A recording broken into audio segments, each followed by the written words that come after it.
sa kataas sa atong ebanghelyo para nako ang usa sa mga sentro kaayo nga mensahe nga maoy makapalipay nato mo nang gipili sa tingali ning pagbasaha para niining Litary Sunday mao ang reconciliation kanabang panag-uli, panagsumpay, pagbalik. Lingi ay mong tupad ing naway na nga putol sa inyo, naway na nga bugto, way na putol. Pila ka kabuok ron banag asawa wa na magtagdanay.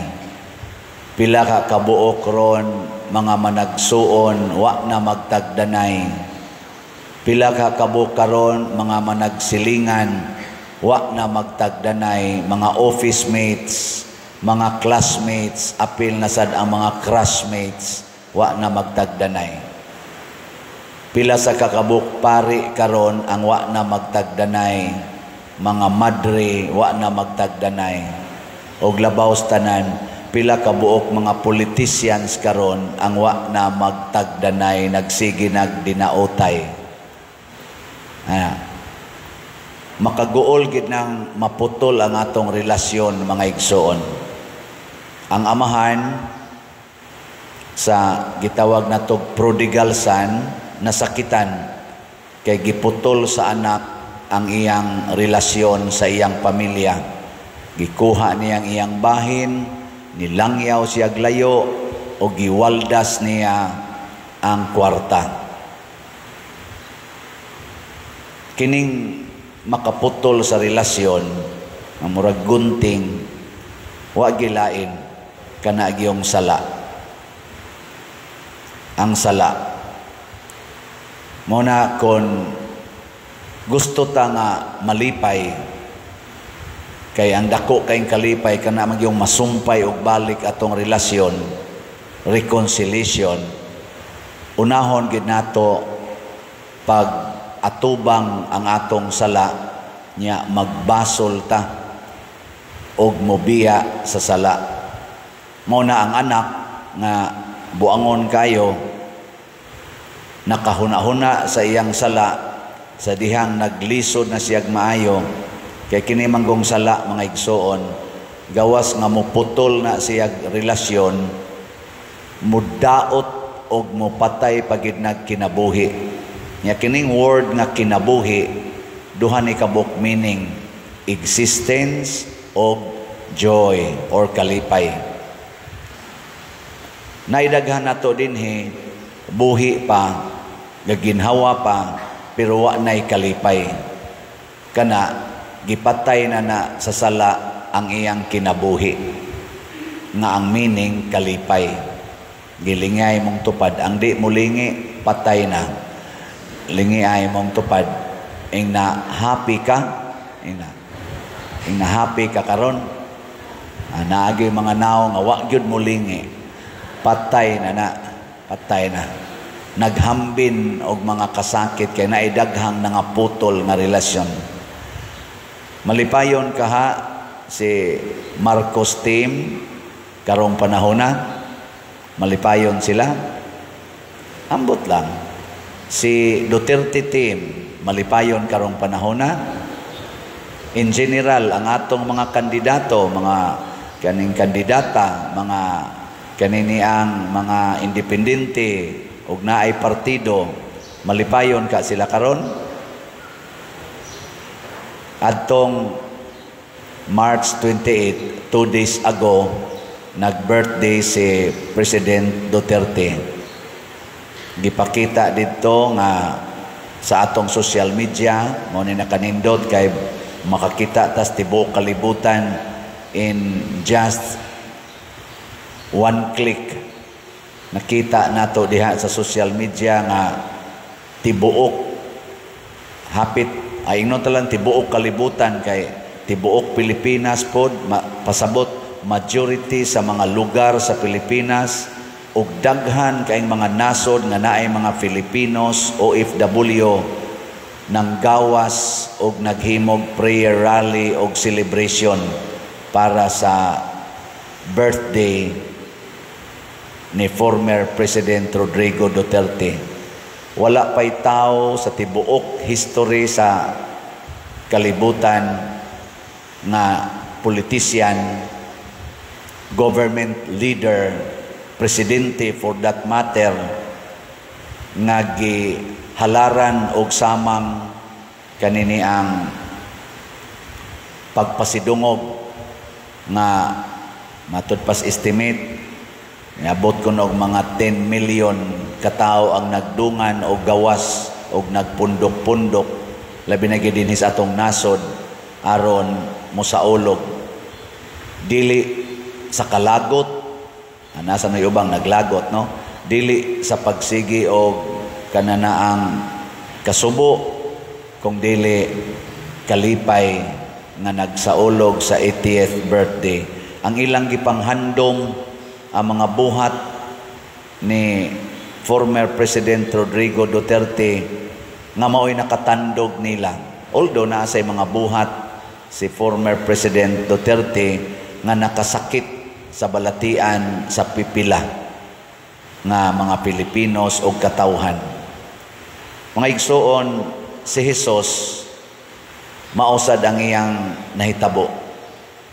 Naay pipila nga nasakitan sa iyang gipangbuhat apan kinabag-an sa katawhan sa kalibutan hangtod karon nalipay gyud sa gibuhat ni Jesus. Mao ni siya ang timaan nga nabuntog nato ang sala. Si Jesus perfectly gibuntog niya ang sala. Jutay ra ang nasuko o gipatay siya, daghan kayong nalipay hangtod karon.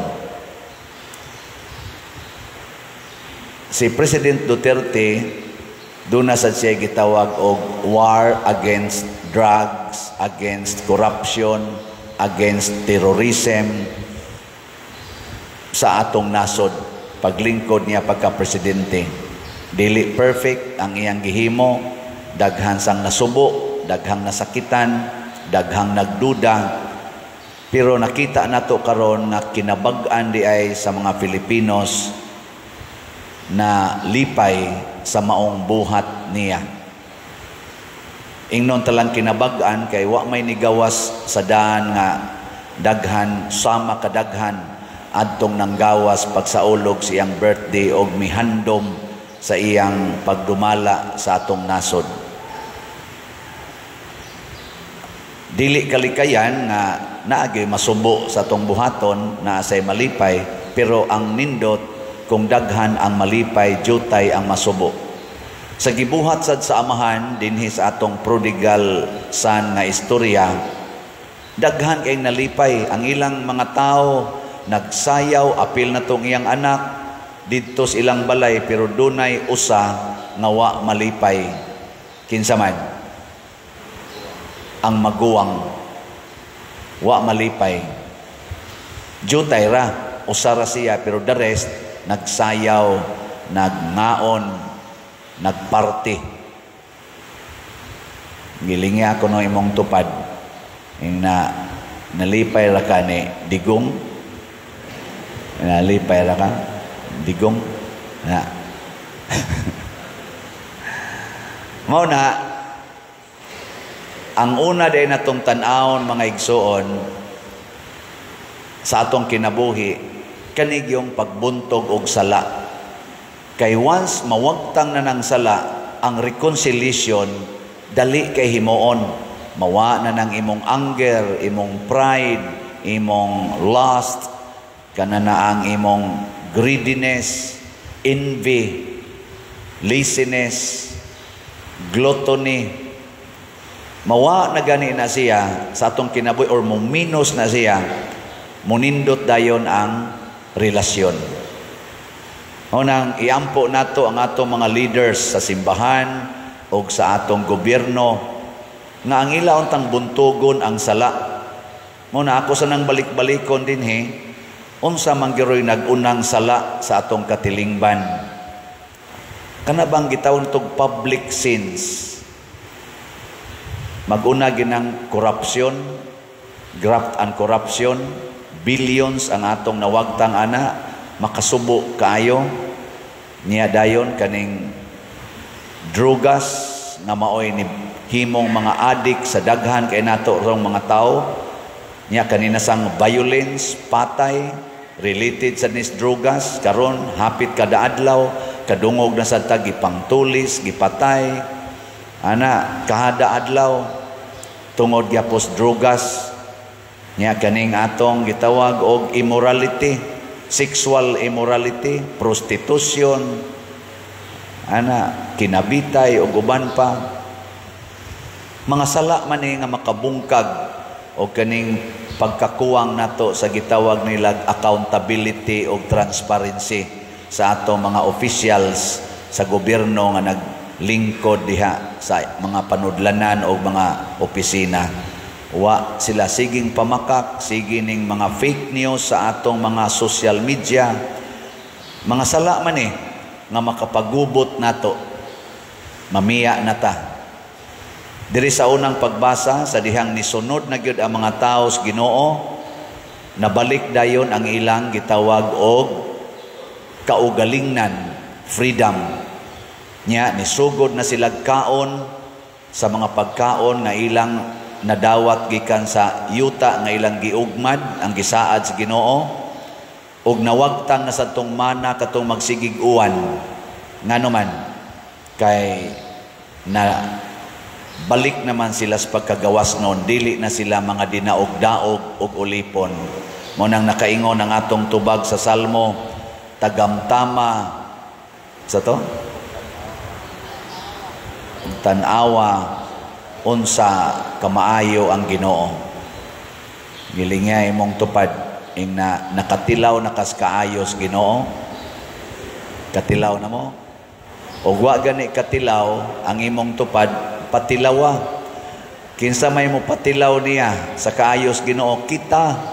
Unsa may atong ihatag gugma, pasaylo og pag-alagad.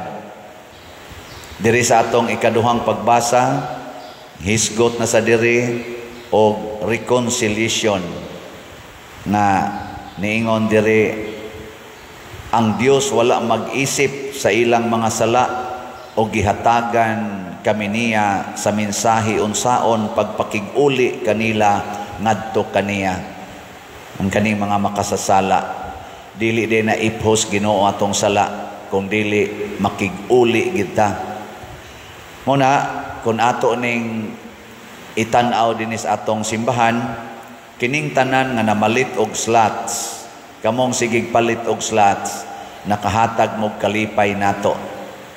Congratulations. Pila na may atong slot karon. Ang atong SBF DAG para sa kumbinto 53,987 na atong halin, 6,013 slots na lang ang nahibilin, tag 500 pesos per slot. Naasad ni 16 slot challenge nga tag 8,504 ang atong nadawat na.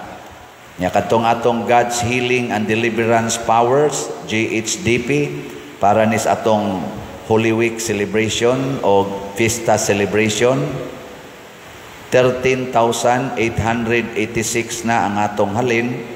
Dako-dako pangkuwang napay 56,114 ka slots nga available tag 100 pesos per slot. Naasad ni siya ay 12 slot challenge nga tag 1,200, 490 na ang atong nadawat.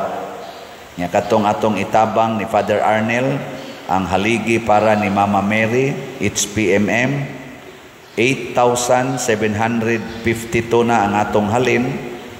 Naapay 3,248 ka slots nga available tag 100 pesos per slot. Nani 20 slot challenge nga tag 2,064 na ang atong nadawat. Atong pakpakan ang atong namalit og slot. Salamat kayo.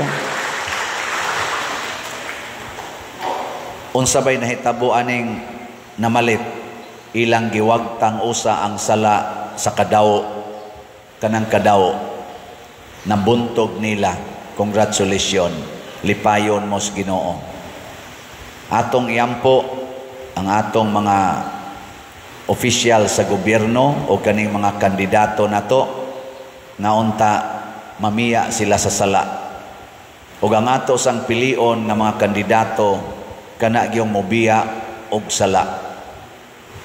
Unsao man nato pag ilang i-condemn sa ila karong mga pangumpanya diha nga makita nato social media, kana bang kinasing-kasing nga ilang i-condemn ang mga public sins. Labi na ning corruption, drugas, violence, hunger, lack of transparency, mga social evils man siya o mga immorality, etc. I-condemn gani na nila pasabot ang ilang kasing-kasing wa mo uyon anang mga sala. Nya mo ni atong butaran. Kadtong dili mo condemn, ato na lang sa ato silang papahuwayon. Aron nga dili mo samot kagrabe ang pagkabahin-bahin nato, pagkabungkag nato. So atong tan-awon ang ilang kinabuhi aning mga nanagan karon. Unya sa ato sang kinabuhi dinhi sa simbahan, niya na magita simbahan, ato sang tan-awon ning atong kinaiya, ni haom bagyod sa kinaiya ni Kristo. Sa atong ebanghelyo ningon ang Papa, dong kining imong igsuon nawala, napalgan karon, namatay, nabuhi karon. Malipay unta ta kung dunay mga makasasala nga mobalik sa simbahan. Dili kay masuko noon ta. Kinsa ninyo dinhi ang malipay kung naay kriminal, labi na gitong nagpatay sa imong igsuon or sa imong anak, unya musimba karon, unya magkatupad pagid mo lingkod. Kinsa nimo moingon, peace be with you. Mana ka? Or bisan na lag minus-minusan na tog jutay, kabit sa imong bana kaniadto, unya nagkatupad mo lingkod, moingon kang peace be with you. Congratulations kung imo nang buhaton. Sige, manindog na ta o gatong ipadayag ang atong pagtuo.